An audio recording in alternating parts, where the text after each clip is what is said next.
Ya, selamat malam Pak Iwan. Terima kasih untuk tugas UAS-nya. Perkenalkan, saya Radu Ratmaja dari kelas IT 202, jurusan PJJ Informatika. Langsung saja Pak ya, biar cepat karena kondisi badan lagi kurang fit.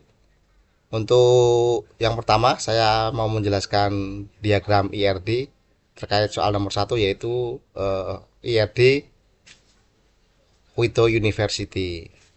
Dari eh, esai yang dibuat di nomor satu, kita gambarkan IRD-nya seperti ini ya. Ada 6 entitas. Entitas pertama adalah universitas, entitas kedua fakultas, ketiga jurusan, keempat dosen, kelima mata kuliah, dan keenam mahasiswa. Jadi ada 6 entitas. Masing-masing entitas ada atribut, bisa lebih dari satu atribut. Universitas atributnya adalah ID universitas dan nama universitas. Entitas fakultas punya 3 ID, yaitu ID fakultas, nama fakultas, dan nomor gedung. Entitas jurusan ada 3 ID juga, ID jurusan, nama jurusan, dan deskripsi. Kemudian untuk dosen ada 6 ID atau 6 atribut ya, yaitu nomor ID dosen, nama dosen, tempat lahir, tanggal lahir, alamat, dan nomor telepon. Kemudian untuk entitas mata kuliah ada 5 atribut atau 5 ID, yaitu jenis mata kuliah, SKS, deskripsi mata kuliah, kode mata kuliah, dan nama mata kuliah. Kemudian entitas yang terakhir yaitu mahasiswa memiliki 2 atribut, yaitu NIM dan nama mahasiswa. Oke, kita coba bahas hubungan atau relasi dari satu entitas ke entitas yang lain. Jadi ini adalah relasi antara universitas, fakultas dengan jurusan. Universitas memiliki banyak fakultas. Nah, ini universitas mandatory many ya, ini kode mandatory many. Jadi satu universitas tentunya mempunyai banyak fakultas. Fakultas memiliki satu atau banyak jurusan. Sama option mandatory many. Jadi satu fakultas terdiri dari beberapa jurusan. Satu jurusan hanya dapat menjadi bagian dari satu fakultas. Mandatory one kodenya. Kemudian dari fakultas tentunya bagian dari satu universitas, karena ini yang kita bahas adalah satu ruang lingkup satu universitas. Selanjutnya adalah relasi antara jurusan dengan dosen. Jurusan memiliki beberapa banyak dosen. Jadi ini relasinya adalah mandatory many. Kemudian dosen ke jurusan adalah seorang dosen hanya boleh terdaftar dalam satu jurusan, mandatory one. Selanjutnya relasi antara mata kuliah dengan dosen. Dosen dapat mengajar satu atau banyak mata kuliah atau bahkan belum mengampu. Jadi dosen ke mata kuliah ini adalah optional many. Boleh banyak, tapi juga boleh tidak. Selanjutnya, satu mata kuliah praktisnya akan diampu oleh banyak dosen. Jadi satu mata kuliah bisa diajar oleh satu atau lebih. Mandatory many ya ini kodenya.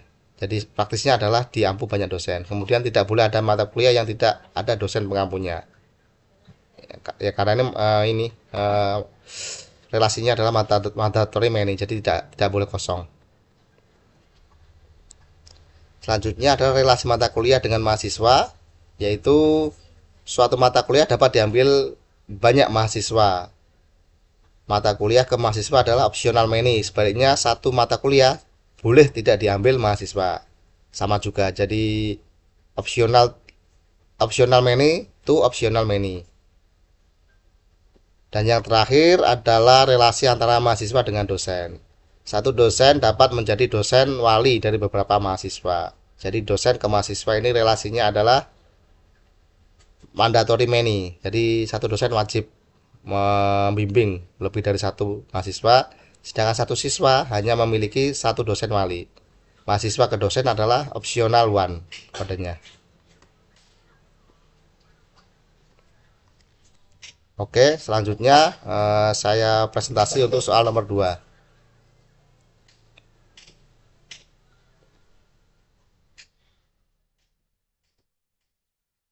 Untuk soal nomor 2 ini saya akan menjelaskan IR diagram terkait di sistem manufaktur ya, dari Pantera Shock Supplier menjadi kemudian dikirimkan, dibuat produksi dan dikirim ke customer. Jadi di ERD ini ada 6 entitas, yaitu supplier, shipment, item, product, order, dan customer. Entitas supplier adalah yang bertanggung jawab untuk menyediakan bahan baku atau komponen yang dibutuhkan perusahaan untuk produksi. Ini kemudian relasi sense antara supplier dengan shipment menunjukkan bahwa setiap supplier wajib membuat setidaknya satu pengiriman. Nah, ini jadi mandatory one. Jadi shipment ini mandatory one dari satu supplier, namun dapat melakukan lebih dari satu shipment sesuai kebutuhan. Jadi shipment ini harus berasal dari satu supplier. Jadi tidak boleh ada shipping atau shipment yang tanpa supplier. Sebaliknya satu supplier opsional many. Jadi satu supplier boleh melakukan beberapa shipment. Selain itu, supplier juga harus menyuplai lebih dari satu item, yang berarti setiap supplier memiliki tanggung jawab untuk menyediakan berbagai macam jenis bahan baku. Kardinalitas antara supplier dengan item adalah mandatory many to optional many, yang menunjukkan bahwa satu bahan baku dapat disuplai oleh beberapa supplier. Jadi satu item ini praktisnya akan disuplai oleh beberapa supplier ya. Dan sebaliknya satu supplier boleh mensuplai satu atau lebih dari satu atau banyak karena karena optional many. Entitas shipment adalah representasi dari proses penerimaan barang yang dikirim supplier. Setiap shipment bisa mencakup banyak item, optional many. Namun setiap item yang diterima harus tercatat dalam shipment tertentu. Relasi include antara shipment dengan item menunjukkan kardinalitas optional many ke mandatory many, yang berarti ada fleksibilitas dalam jumlah barang yang diterima dalam setiap pengiriman. Tapi setiap barang yang ada harus terkait dengan shipment tertentu. Nah, artinya item ini tidak ada shipmentnya. Setiap satu item harus ada shipmentnya. Namun satu shipment praktiknya akan mengirimkan banyak item. Untuk entitas item adalah entity yang mewakili komponen atau bahan baku yang digunakan dalam pembuatan produk akhir. Setiap item dapat diperoleh dari satu atau banyak supplier. Optional many ya ini. Optional many. Dan lebih dari satu dalam berbagai shipment dan lebih dari termasuk satu shipment mandatory many. Dalam proses produksi, setiap item wajib digunakan untuk menghasilkan produk, sehingga setiap item harus dikaitkan dengan satu atau lebih produk. Nah, ini terkait item dengan produk adalah mandatory many.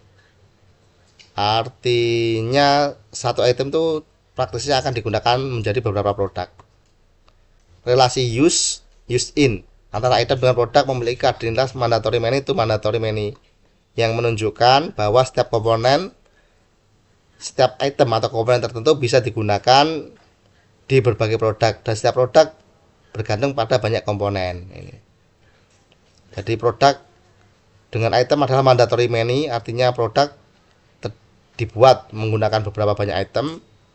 Begitu juga item ke produk sama mandatory many, artinya dari satu item bisa dijadikan beberapa produk, dikombin dengan produk yang lain menjadi beberapa produk yang berbeda. Next, untuk entitas produk adalah hasil akhir dari proses produksi yang digunakan berbagai item sebagai bahan bakunya. Produk ini adalah barang jadi yang dijual ke customer. Setiap produk harus dibuat dari satu atau lebih item. Nah, ini produk harus dibuat lebih dari satu item, mandatory many. Itu mandatory many. Setelah diproduksi, produk dapat diminta oleh banyak customer melalui order ini. Relasi atau hubungan request antara produk dengan order menunjukkan bahwa setiap produk dapat diminta dalam berbagai order. Jadi order ini praktisnya akan meminta banyak produk ya, mandatory many, tapi tidak semua produk harus selalu dipesan. Nah, kardinalitas ini adalah mandatory many to optional many. Jadi produk ke order adalah optional many, artinya produk yang sudah ready fleksibel apakah produk tersebut bisa dipesan atau tidak.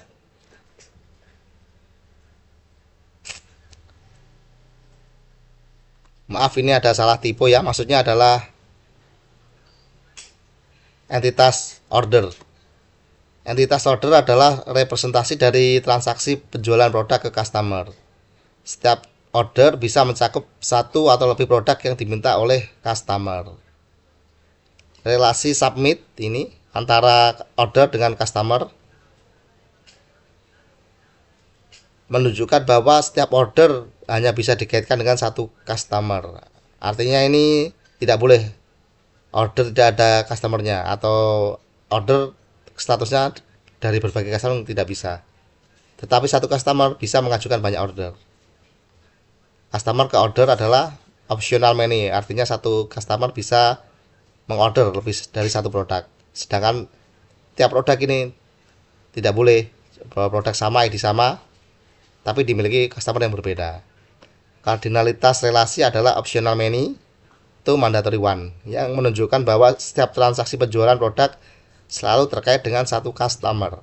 Namun customer bisa melakukan berbagai transaksi. Optional many. Oke. Next adalah entitas customer, yaitu entitas yang melakukan pembelian atau pemesanan produk dari perusahaan. Setiap customer dapat mengajukan submit ya. Dapat mengajukan order atau submit order banyak ya, lebih dari satu ini. Optional many. Namun setiap order hanya bisa dikaitkan dengan satu customer. Mandatory one. Kardinalitas pada relasi ini adalah optional many to mandatory one, yang menunjukkan bahwa setiap order yang diajukan customer adalah satu-satunya transaksi yang terkait dengan order tersebut. Jadi satu order ini memiliki customer unique ID, dan dari unique ID ini dari satu customer. Tidak bisa ID yang sama, customernya dua. Meskipun customer bisa melakukan atau mengulang lebih dari satu transaksi. Jadi customer melakukan lebih dari satu order bisa, namun setiap order yang ditandai dengan ID tidak boleh dari beberapa customer. Cukup dari saya presentasi untuk UAS SBD ini. Terima kasih Pak Iwan atas waktunya. Assalamualaikum warahmatullahi wabarakatuh.